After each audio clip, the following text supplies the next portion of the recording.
Hey Chalakutties, hope you all doing good. So day 80 அன்னைக்கு morning MD ஸ்டமக்கில் weight check பண்ணுறேன். எப்படிங்க 80 அன்னைக்கு 80 kg சம்மல்ல.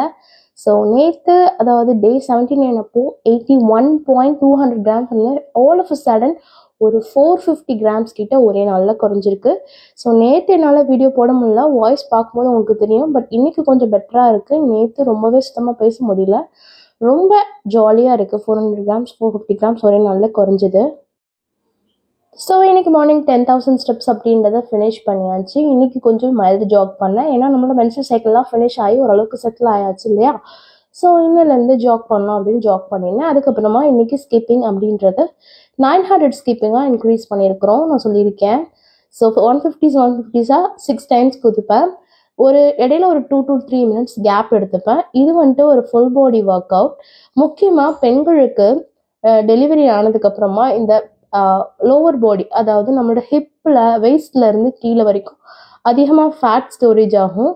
நமக்கு இயற்கையாகவே அது அப்படி தான். ஸோ இந்த ஃபுல் பாடி ஒர்க் அவுட் அப்படின்றது முக்கியமாக நம்மளோட லோவர் பாடிக்கான சூப்பரான ஒர்க் அவுட். ஸோ இது வந்துட்டு 25 கவுண்ட்ஸ், அதாவது ஒரு செட்டுக்கு 25 கவுண்ட்ஸ் பண்ணிக்கோங்க. திரும்ப 4 ரிப்பிட்டேஷன் பண்ணிக்கோங்க.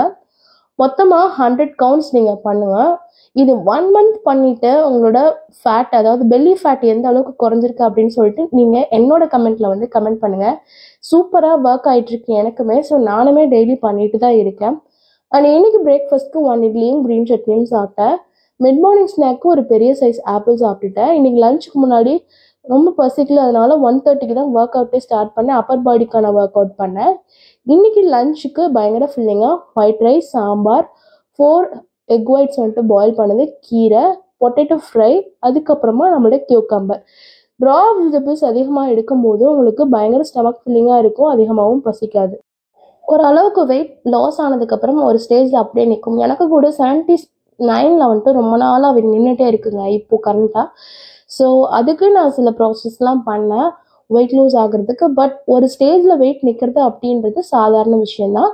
பட் சில கட் ரீசெட் பண்ணுறது மூலமாக, கட் ஹெல்த்தை இம்ப்ரூவ் பண்ணுறது மூலமாக நம்ம திரும்பவும் வந்துட்டு நம்மளை வெயிட் லாஸ் அப்படின்றத ஸ்டார்ட் பண்ணிடலாம். அதுக்கு சில ப்ராசஸ் இருக்குது. நான் அந்த ஃப்யூச்சரில் உங்களுக்கு வீடியோஸில் அப்லோட் பண்ணுறேன்.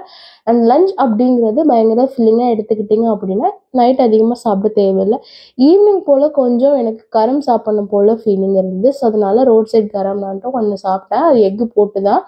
பட் அந்த எல்லடை அதெல்லாம் சொல்லுவாங்களே, எல்லாமே ஆட் பண்ணி தான் நான் சாப்பிடுவேன். எந்த ரெஸ்ட்ரிக்ஷனும் சொல்ல போதுன்னா நம்ம இதில் பெருசாக ஆயிலோ எதுவுமோ நம்ம ஆர்டிஃபிஷியலாக எதுவுமே அஜினோமோட்டோ இந்த மாதிரி எதுவுமே ஆட் பண்ண போகிறதில்ல. இது சாதாரண ஒரு டயட் ஸ்நாக் தான். ஸோ பயப்படாமல் நீங்கள் எக் கரம் அப்படின்றத சாப்பிட்டுக்கலாம். ஸோ நானுமே எனக்கு பயங்கர ஸ்நாக்ஸ் கிரேவிங்ஸாக இருந்ததுன்னா ஃபர்ஸ்ட் ஆப்ஷன் வீட்டில் பாப்கார்ன், பொரி, இல்லைன்னா இந்த மாதிரி கரம் இதுதான் நான் எடுப்பேன். அண்ட் ஈவினிங் ஸ்நாக்கு கரம் ப்ளஸ் டின்னருக்குமே நான் ஃப்ரூட்ஸோடு முடிச்சுக்கிட்டேன். இன்னைக்கு மீல் ஸ்கிப் பண்ணதாங்க தப்பு, மீல் ரீப்ளேஸ் பண்ணால் தப்பே கிடையாது.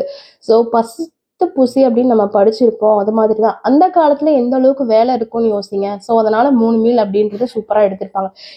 இந்த காலத்தில் நமக்கு எந்த அளவுக்கு வேலை இருக்குது அப்படின்றத நிஜமாலுமே யோசிச்சு பாருங்கள். நம்ம 3 மீல், சில பேர்லாம் 5 மீல்லாம் எடுப்பீங்க. அந்த மாதிரி ஓவர் ஈட் பண்ணுறது கரெக்டான விஷயம்லாம் அப்படின்றது உங்களுக்கே புரியும். இது ஒரு சாதாரண விஷயம். இதை யாரும் டயட் அப்படின்ற பேரில் உங்களுக்கு சொல்லித்தரணும்னு எந்த அவசியமும் கிடையாது.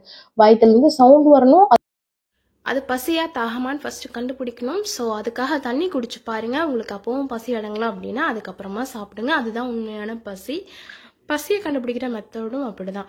பட் இப்போ யாருமே நமக்கு தூக்கம் வந்தால் தூங்குறது கிடையாது, பசி எடுக்கும்போது சாப்பிட்றது கிடையாது. டைம் ஃபிக்ஸ் பண்ணிக்கிறோம். மார்னிங் இந்த டைம், லஞ்ச் இந்த டைம், டின்னர் டைம். நம்ம இந்த டைம் சாப்பிடலன்னா கூட யாராவது ஒருத்தர் ஃபோன் பண்ணி சாப்பிட்டியா, ஏன் இன்னும் சாப்பிடாம இருக்க, டைமுக்கு சாப்பிட, உடம்பு கேட்டு போயிடும், இந்த மாதிரிலாம் அட்வைஸ் பண்ணுறவங்கள முதல் நீங்கள் காதுலேயே வாங்கிக்காதீங்க. பசிக்கணும், சாப்பிடணும், அவ்வளோதான். ஸோ காய்ஸ், இன்னைக்கு சக்ஸஸ்ஃபுல்லாக 21,000 ஸ்டெப்ஸ் அப்படிங்கிறத நைட்குள்ளே நான் ஜாகிங்லேயே ஃபினிஷ் பண்ணிட்டேன். அதாவது மைல்ட் ஜாக் தான். ஸோ ஒபீஸ் இருக்கிறவங்க அதிகமாக ஓடவும் வந்துட்டு முடியாது. ஸோ எப்பவுமே நான் இப்போதைக்கு மைல்ட் ஜாக் தான். பட் அதுவுமே ஸ்பீட் இன்க்ரீஸ் பண்ணிகிட்ருக்கேன். So guys, this all about my day 80. See you all.